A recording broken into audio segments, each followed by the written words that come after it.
урматтуу окуучулар, урматтуу достор, мен силерге бир кеңеш берет элем. Эгерде сиздер мектептеги иштеп жаткан мугалим тараптан кандайдыр бир эмоциялык, психикалык же болбосо физикалык зордук зомбулукка же болбосо уруп сабоого учурасаңар, ал жөнүндө сөзсүз түрүндө биринчиден ата энеңерге айтышыңар керек.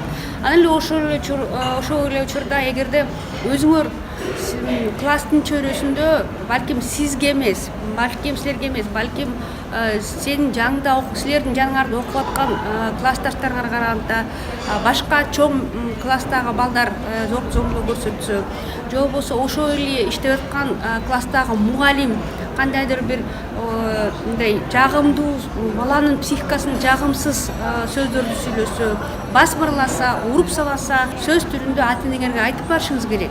Себеби деген ата энеңер ушул мектепке келип, мектептин директоруна дагы ушул маалыматты бериш керек да.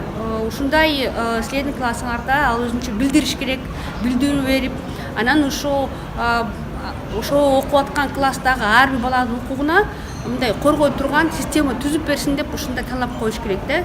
Себеби бүгүнкү күнү өзүңөр да билгендей Кыргызстанда бүткүл мыйзамдар, конституция, балдар жөнүндө кодекс, балдар жөнүндө конвенция ар бир баланы ар кандай түрлөрү кандайдыр зордук зомбулук болбосун анын укугун коргоого бизде өкмөттүк органдар милдеттүү.